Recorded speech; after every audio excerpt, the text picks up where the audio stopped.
कृच्छाधिपतों के बारे में सुना।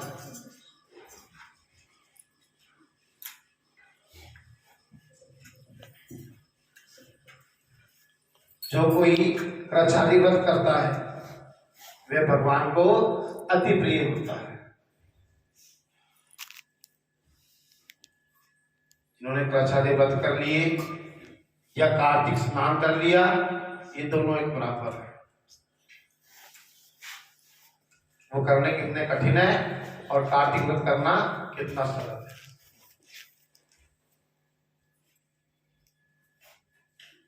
इतनी कथा के बाद नारद जी कहने लगे कि हे ब्राह्मण, कार्तिक मास का कोई सुंदर व्रत कहिए। तब ब्रह्मा जी कहने लगे कि हे पुत्र, विधिवत जो परम पवित्र और पाप नाशक नक्त व्रत है, वह सौभाग्यवती स्त्रियों को अवश्य करना चाहिए। नारद जी ने प्रश्न किया कि हे ब्राह्मण, उस व्रत की विधि क्या है और कब करना चाहिए? तब ब्रह्मा जी ने कहा कि हे पुत्र, तुम्हारे स्नेहवश यह अति गुप्त कार्तिक मास का व्रत मैं तुमसे कहता हूं, तुम सावधान होकर सुनो। आश्विन शुक्ल पक्ष की पूर्णमासी को, जो परसों थी,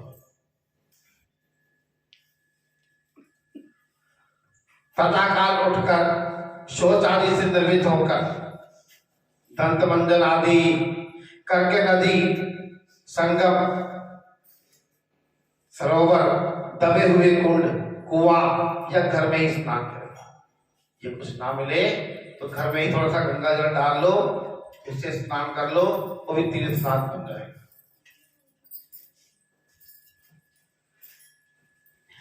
व्रत के एक दिन पहले सिंध ना धोएं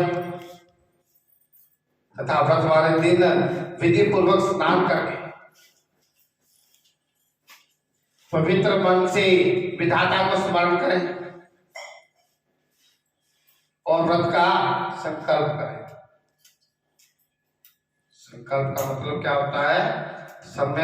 सम्यक समय इति संकल्प, जो सही समय में जो कार्य किया जाए उसको संकल्प किया जाए। बिना संकल्प के कोई कार्य सफल नहीं होता। कोई पूजा पाठ कुछ भी होता है तो हम संकल्प करते हैं ना, हम फलाना का काम करेंगे तो ये इतने काम करेंगे, आज हम संकल्प करते हैं। जो मन में भाव पैदा हो जाए उसको संकल्प कहा जाता है, किसी चीज को करने का।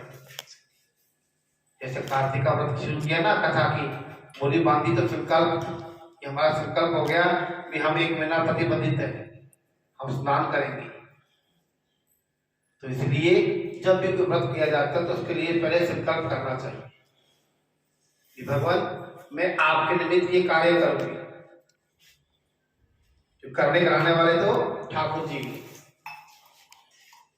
भी आपके निमित्त ये कार्य करूंगी, मैं तो कुछ करने योग्य नहीं हूं, करने वाले तो आप ही हैं, तो आप ही मेरा व्रत संपूर्ण करना है।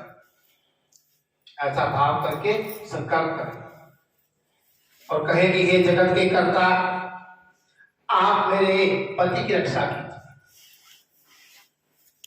मेरी संतान की वृद्धि कीजिए। फिर मंत्र पढ़कर सूर्य को प्रणाम करें, क्योंकि सूर्य हमारे प्रत्यक्ष देवता है। सूर्य, चंद्र और पृथ्वी ये प्रत्यक्ष देवता है। वायु, अग्नि ये दूत हैं हमारे देवताओं के, ये प्रत्यक्ष देवता हैं और ये दूत हैं। जो हम कार्य करते हैं, जैसे कोई हवन को यज्ञ किया है तो क्या अग्नि क्या करती है? उसको स्वाहा, उसकी खुशबू उठाती है, हवा लेके जाती है ऊपर। हाँ जी, आपके निमित्त फलानी जगह आपके स्थान पे आपके नाम से यज्ञ हो रहा था, वहां से आपके लिए आहुति आई, आप उसको ग्रहण करें। पहले टाइम में तो प्रत्यक्ष देवता आके लेते थे ना, तो अब उनको दूत बना के ये भेज दिया। और सुंदर वस्त्र तथा आभूषण आदि को धारण करें। दिन के समय भोजन ना करें, ना ही जल पिए तथा भजन आदि में सारा दिन बिताएं। ब्रह्मा जी कहने लगे कि हे पुत्र, सायंकाल को हमारा अर्थात ब्रह्मा जी का भोजन चांदी के पात्र में दूध डालकर करें। सोना, चांदी, तांबा या मिट्टी से हमारी मूर्ति बनावे, उसको लाल वस्त्र पहनाकर और विधि पूर्वक हमारा पूजन करें और चांदी के पात्र में रखे हुए दूध को सोने की मत्ती से मथें। साथ ही यह प्रार्थना करें कि हे ब्रह्मा जी, मुझे भोग आदि के लिए भोग प्रदान करके मेरी संतति को बढ़ाओ। पहले जो धन होते थे क्या होते थे? पशुओं को ही धन माना जाता था। तथा मेरे पति को धन धान्य युक्त और चिरंजीवी कर दो। इसके बाद ब्राह्मण को भोजन कराएं तो कुल के बूढ़ों को और वृद्धाओं को स्वादिष्ट पकवान से तृप्त करें और स्वयं भी तारों को देखकर भोजन करें। यह आश्विन शुक्ल पक्ष की पूर्णमासी को ब्रह्मा जी का नक्त व्रत होता है। यह व्रत सब प्रकार के पापों का नाश करने वाला, समस्त कामनाओं को पूर्ण करने वाला तथा ज्ञानी पुरुषों को मुक्ति देने वाला होता है। भगवान जब तब तीर्थ स्नान से इतने प्रसन्न नहीं होते जितने इस व्रत से प्रसन्न होते हैं। जो ब्रह्मा जी के आगे इस दिन कपूर जलाता है, क्योंकि ब्रह्मा जी की कोई मंदिर नहीं है पूरे विश्व में, सिर्फ पुष्कर में छोड़ के। पुष्कर में ही एक मूर्ति है उनकी, पूरे ब्रह्मांड में कहीं नहीं है। लेकिन उनका भाव से कि ब्रह्मा जी आपके निमित्त में ये चीज कार्य कर रहे हैं। उसको बड़े बड़े वृक्षों और गौदान का फल मिलता है। उसके कई कुल वैकुंठ को प्राप्त करते हैं। जो केसर और कस्तूरी के साथ कपूर अर्पण करता है, उसके कई वंश ब्रह्मलोक को प्राप्त होते हैं। जो स्त्री इस दिन वस्त्र का दान करती है, उतने करोड़ वर्ष तक वैकुंठ में वास करती है। जो गहनों का दान करती है, उसको ब्रह्मलोक की प्राप्ति होती है। जो स्त्री हृदय में ब्रह्मा जी का रूप और मुख से ब्रह्मा जी का नाम लेती है, माथे पर निर्माल्य धारण करती है, वह सदैव पतिव्रता रहती है। इस प्रकार आश्विन शुक्ल पक्ष के पूर्णमासी को स्नान, पूजन, ब्राह्मणों को भोजन, बड़े जनों के पूजन करती हुई सायंकाल को ब्रह्मा जी का पूजन करती है और ब्रह्मा जी से प्रार्थना करती है कि हे ब्रह्मा जी, यह व्रत मैंने आपके निमित्त किया है। इसमें यदि कोई किसी प्रकार की कमी हो तो उसको आप पूरा कर लें। जो कोई इस कथा को पढ़ता है अथवा सुनता है, उसको भी अश्वमेध यज्ञ का फल मिलता है। नारद जी कहने लगे कि हे ब्राह्मण, कार्तिक में महात्म का भी विधि पूर्वक वर्णन कीजिए। तब ब्रह्मा जी कहने लगे कि हे नारद, तो बड़े सज्जन पुरुष हो। सज्जन पुरुषों का कार्य क्या होता है? हमेशा भलाई करना। उसका कोई जितना मर्जी बुरा करता रहे, लेकिन वो भला करने की कोशिश करते हैं। जो मनुष्यों की भलाई के लिए तुम ऐसे प्रश्न करते हो, अब मैं ऐसी कथा तुमसे कहता हूं जिसके सुनने मात्र से सब पापों का नाश हो जाता है। हे नारद, सूर्य जी इस नैमिषारण्य तीर्थ में शौनक आदि ऋषियों से कहते हैं कि हे ऋषियों, साधुओं का सत्संग अति पवित्र होता है। सत्संग हरे कथा तुलसी दुर्लभ दो। सबसे दुर्लभ क्या चीज है? सत्संग मिलना और हरि की कथा। वैसे बैठ के आप समय व्यतीत कर सकते हो, इस सत्संग में बैठना बहुत मुश्किल होता है। वैसे ही हरि कथा, जिसके बड़े पुण्य जागते हैं तभी उसको कथा सुनने का अवसर मिलता है, तभी उसके मन में भाव पैदा होता है। नहीं तो आप चाहे जितना मर्जी जोर लगा लो, आपका मन नहीं बढ़ेगा। जब आपके पुण्यों का उदय होगा तभी आप इधर परमात्मा की तरफ झुकते हैं।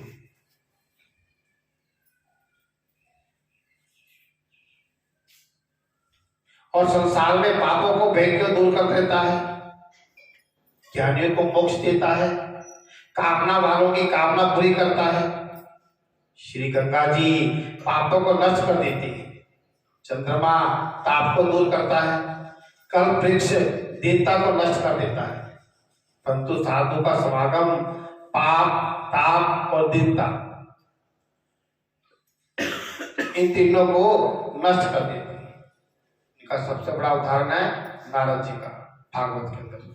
उन्होंने अपना पूर्व जन्म का वृत्तांत बताया, कैसे संतों के ऊपर कृपा हुई, कैसे वो बड़े हुए, कैसे उन्होंने शिव त्यागा, फिर कैसे वाले जन्म में नारद बने। इसका आधा अक्षर भी मोक्ष के देने वाला होता है।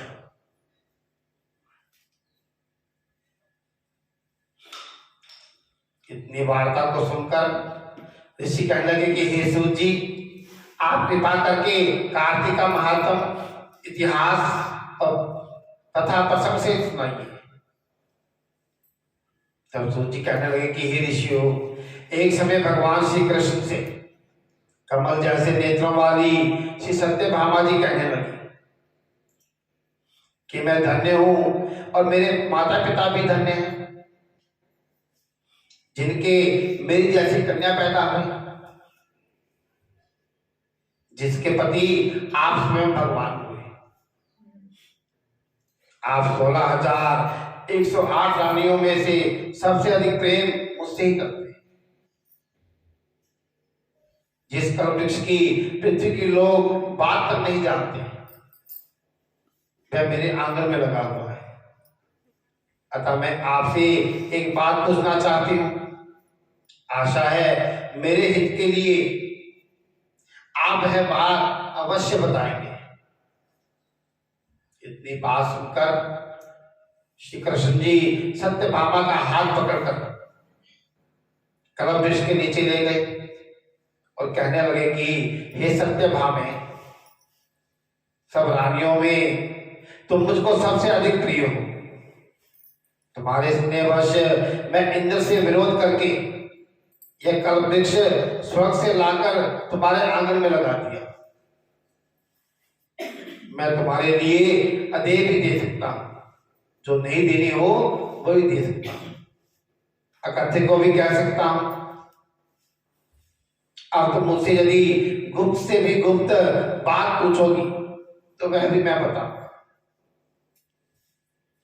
सत्यभामा कहने लगी कि हे स्वामी, पहले जन्म में मैंने ऐसा कौन सा पुण्य कर्म किया जिससे मैं आपके अर्धांगिनी बनी। मैंने परसों बताया था ना, पुनर्जन्म कृतम पापम रोगम व्याधि जायते। जो पूर्व जन्म में अच्छे बुरे कर्म करते हैं वो हमें इस जन्म में मिलते हैं। यदि हमारे पुण्य ज्यादा रहेंगे तो हमें दुख भी कम मिलेंगे। इसी कहते हैं जहां तक हो धर्म करो, पुण्य करो।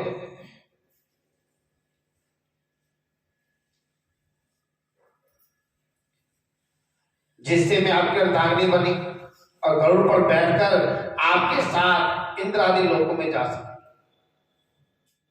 पिछले जन्म में मैं कौन थी, किसकी कन्या थी, आप विस्तार पूर्वक बताएं। भगवान श्री कृष्ण कहने लगे कि हे सत्यभामे, तुम विस्तार पूर्वक सुनो। मैं सब विस्तार पूर्वक कहता हूं। सतयुग के अंत में मायापुर में अत्रिकुल में वेद और शास्त्रों के जानने वाले देव शर्मा नाम का एक ब्राह्मण रहता था। वह सूर्य का भक्त था तथा रात दिन अतिथियों की सेवा करता था। उसके कोई भी पुत्र नहीं था, परंतु बड़ी आयु में उसके कन्या पैदा हुई।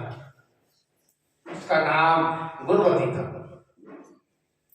देव शर्मा ने चंद्र नामक अपने शिष्य के साथ अपनी कन्या गुणवती का उसके साथ विवाह कर दिया। चंद्र पिता के समान उसकी सेवा करता था। एक दिन देव शर्मा अपने दामाद के साथ लकड़ियां काटने के लिए हिमाचल के समीप गया। वन में इधर उधर घूमते हुए उन्होंने एक महाभयंकर राक्षस को देखा। उसको देखकर वे दोनों भागने में असमर्थ हो गए और दोनों ही उस राक्षस के हाथों मारे गए। परंतु उस क्षेत्र के प्रभाव और अपने कर्मों के कारण वे हमारे वैकुंठ धाम को प्राप्त हुए। क्योंकि जैसे मेघ से वर्षा हुआ जल सब नदियों के द्वारा समुद्र में प्रवेश पा जाता है, वैसे ही गणेश, शिव, सूर्य, विष्णु किसी भी देवता की उपासना की जाए वह हमको ही प्राप्त होती है।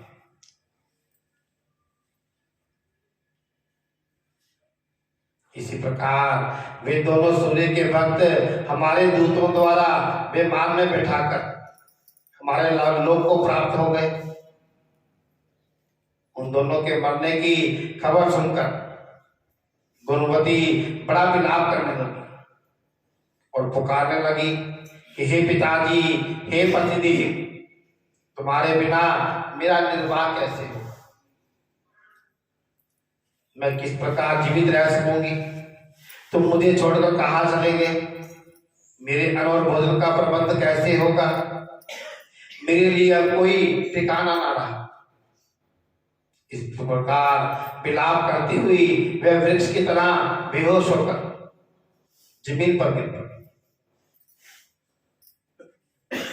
और उनको चेतना आई तो उसने घर का सारा सामान बेचकर उन दोनों का अंत्येष्टि क्रियाक्रम की और मेरी भक्ति में सदा तत्पर रहने लगी।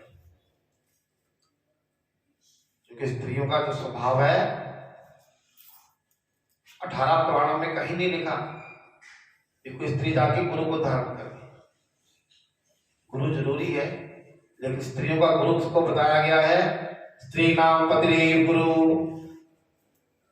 स्त्रियों का जो पति है वही उसका गुरु है।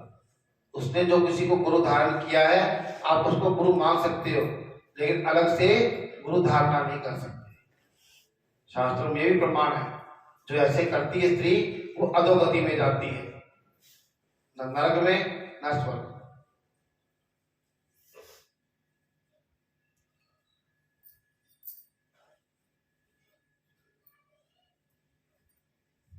इसी प्रकार वह कार्तिक मास आ गया और कार्तिक के व्रत करने लगी तथा एकादशी का व्रत भी करने लगी।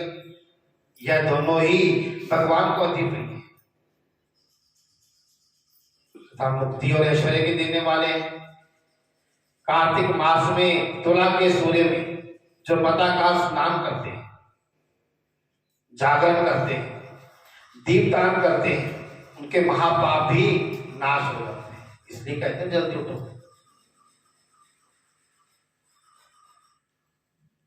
जो मंदिर में जाकर झाड़ू देते हैं या भगवान जी की पूजा करते हैं वे जीवन मुक्त हो जाते हैं।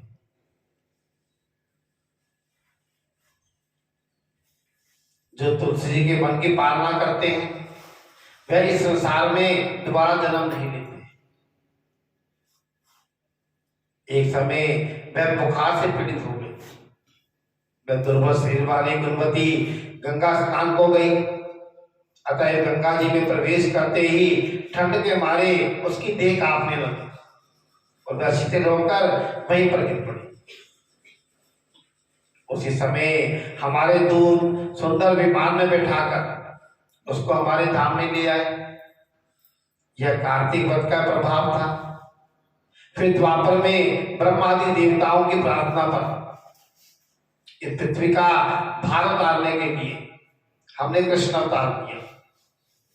तो उस समय हमारे ही सब देवगण यादव बने और तुम्हारे पिता देव शर्मा शत्राजित हुए, चंद्र शर्मा अक्रूर हुए और तुम गुणवती सत्यभामा हुई। कार्तिक वध के प्रभाव से तुम हमारी प्यारी हुई। तुमने आजन्म तुलसी के वृक्ष का पालन किया था, इसी से तुम्हारे आंगन में कल्प वृक्ष है। कार्तिक में तुमने दीपदान किया था, इसी से तुम्हारे घर में लक्ष्मी का वास है।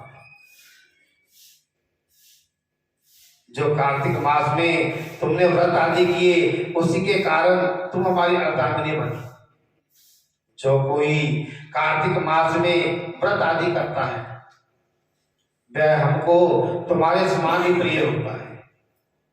दूसरे अन्य जब तप दान यज्ञ आदि कार्तिक मास की 16वां कला के बराबर भी नहीं है। बोलो वृंदावन बिहारी लाल की।